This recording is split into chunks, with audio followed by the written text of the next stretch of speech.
ላዕለዋይ ሃይማኖታዊ መራሒ ኢራን ኣያቶላ ዓሊ ኹመይኒ ኣብቲ ኣብ ኢራን ዝካየድ ዘሎ ተቃውሞታት ኣሽሓት ሰባት ከም ዝተቐተሉ ተኣሚኑ። ኣያቶላ ዓሊ ኹመይኒ ብቐዳም ኣብ ዘስምዑ መደረ ኣሽሓት ሰባት ብኢድ ሰብኣውን ኣረሜናዊ ኣገባብን ከም ዝተቐትሉ ብምሕባር ጠንቂ እቲ ቅትለት ድማ ኣሜሪካ እያ ክብል ይኸሲሱ።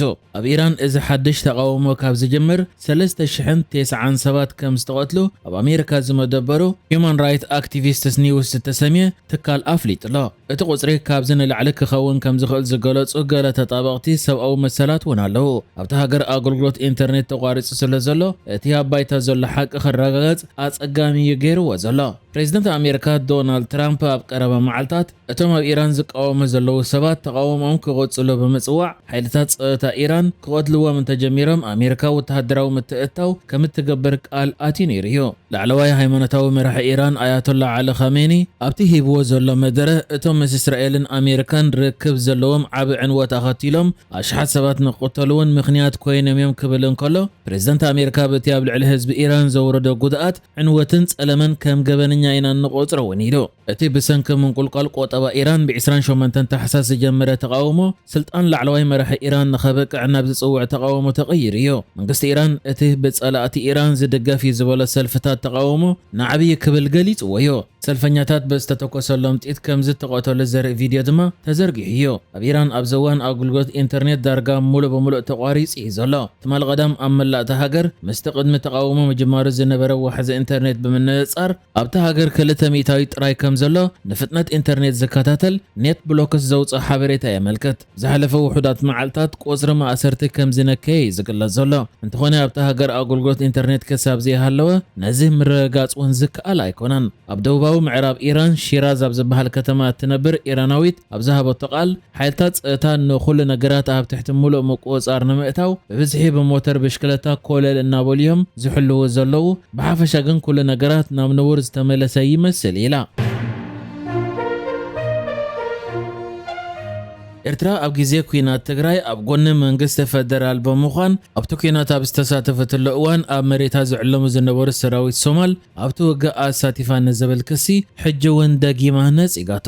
ሚኒስትር ዜና ኤርትራ የማነ ገብረ መስቀል ብዛዕባ ኣብ ዝሓለፈ ቀረባ መዓልታት ነዚ ናይ ሰራዊት ሶማል ኣብ ኩናት ትግራይ ተሳቲፎም ዝብል ክሲ ብዝምልከት ብሓንቲ ሶማሊ ጋርዲያን እትበሃል ማዕከን ዝቐረበ ጽሑፍ ኣመልኪቱ ሂቡ ኣብ ዘሎ ግብረ መልሲ ኣብ ሶማል ተፈጢሩ ዘሎ ኩነታት ናብ ካልእ ንምጥምዛዝ ተባሂሉ ዝርጋሕ ካብ ሓቂ ዝረሓቐ ሓበሬታ ክብል ነፂግዎ ይዝርከብ። ሚኒስትር ዜና ኤርትራ ኣብቲ ጽሑፉ ሶማሊ ጋርዲያን ዝተባሃለ ማዕከን ኣብዚ ዝሓለፈ ሰሙን ዘውፅኦ ጽሑፍ ዋላ እኳ ዘገርም እንተመሰለ ነቲ ገሊኦም ወተሃደራት ሶማል ኣብ ክልል ትግራይ ኢትዮጵያ ምስቶም ዝተዋሃዱ ሰራዊት ኢትዮጵያን ኤርትራን ኮይኖም ምስቲ ናይቲ ከባቢ ዕጡቓት ተዋጊኦም ዝብል ካብ ነዊሕ ግዜ ጀሚሩ ውዱቕ ዝኾነን መሰረት ዘይብሉን ክሲ እንደገና ኣልዒልዎ ኣሎ።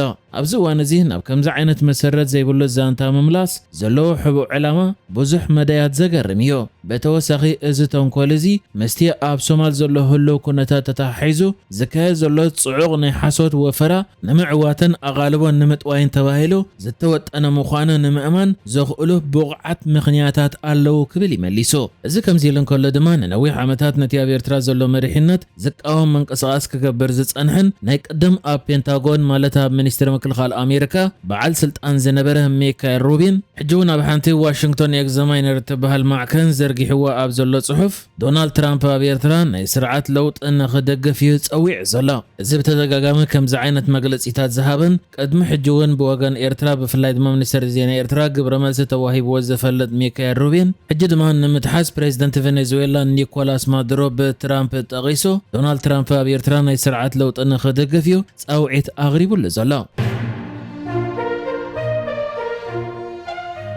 ኣብ ሊብያ ብርክት ዝበሉ ኤርትራውያን ስደተኛታት ዝርከብዎም 200 ኣብ ሕቡእ ዝኾነ ኣብያተ ቤት ማእሰርቲ ተዳጒኖም ዝጸንሑ ስደተኛታት ብኣባላት ጸጥታ ሊብያ ክድሕኑ ከም ዝኽኣሉ ተገሊጹ።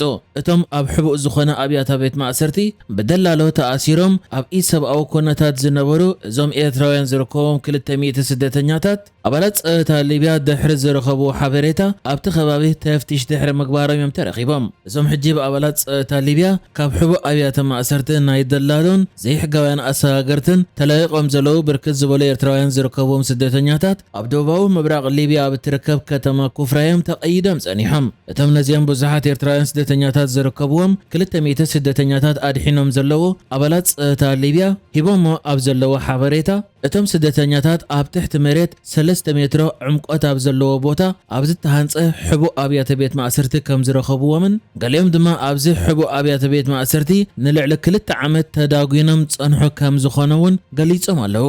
ሓደ ምንጭ ኣባላት ፀጥታ ሊብያ ብወገኑ ሂቡ ኣብ ዘሎ መግለጺ እዚ ሎሚ ረኺብናዮ ዘለና ርኽበት ሓደ ኣንጻር ሰብኣውነት ካብ ዝተገብረ ዝኸበደ ገበናት ክንብሎ ንኽእል ኢና ብምባል እቶም ስደተኛታት ኣብ ከቢድ ኢሰብኣዊ ኩነታት ከም ጸንሕዎም ይገሊጹ። እዞም ስደተኛታት ዝተረኸቡ ኣባላት ፀጥታ ብዝረኸብዎ ሓበሬታ ከቢድ ተፍቲሽን ስርሒትን ድሕሪ ምክያዶም ከም ዝኾነውን ብወገን ኣባላት ፀጥታ ተረኺቡ ዘሎ ሓበሬታ ይገለጽ። ከምዚ ዝከር ዝሓለፈ ሰሙን እውን ኣብ ምብራቕ ሊብያ ኣብ ሓደ ናይ ሕርሻ ቦታ 21 ሬሳታት ናይ ስደተኛታት ብሓባር ኣብ ጋህሲ ተቐቢሩ ከም ዝተረኽበ ተገሊጹ ነይሩ። ኣብቲ ከባቢ ከዓ ብሂወት ዝጸንሑ 10 ስደተኛታት ኣብ ኣካላቶም ኣሰር ናይ ግፍዒ ከም ዝተረኽቦም እውን ኣባላት ፀጥታ ሊብያ ንሮይተርስ ገሊጾም ነይሮም እዮም። ከም ዝከር ዝሓለፈ ዓመት እውን ኣብዚ ሕጂ ኤርትራውያን ዝርከብዎም 200 ኣብ ሕቡእ ቤት ማእሰርቲ ዝተኣሰሩ ስደተኛታት ዝተረኽቡላ ከተማ ኩፍራ 39 ሬሳ ናይ ስደተኛታት ኣብ ሓደ ጋህሲ ተረኺቡ ነይሩ። ፕሬዚደንት ሕቡራት መንግስታት ኣሜሪካ ዶናልድ ትራምፕ ንግሪንላንድ ክቆጻጸር ኣለነ ዝብል መደቡ ኣብ ልዕሊ ዝተቃወማ 8 መሓዙት ሃገራት ቀረጽ ከነብር ምዃነ ድሕሪ መፍርርሑ ኣምባሳደራት ሕብረት ኤውሮጳ ህጹጽ ኣኼባ ከካይድዮም። እቲ ፕሬዚደንት ካብ ሓደ ለካቲት ጀሚሩ 10 ሚእታዊት ቀረጽ ክጅምር ምዃኑ ክገልጽ እንከሎ እዚ ሓደ ሰነ ናብ 25 ሚእታዊት ክዓቢ ከም ዝኽእል ተዛሪቡ።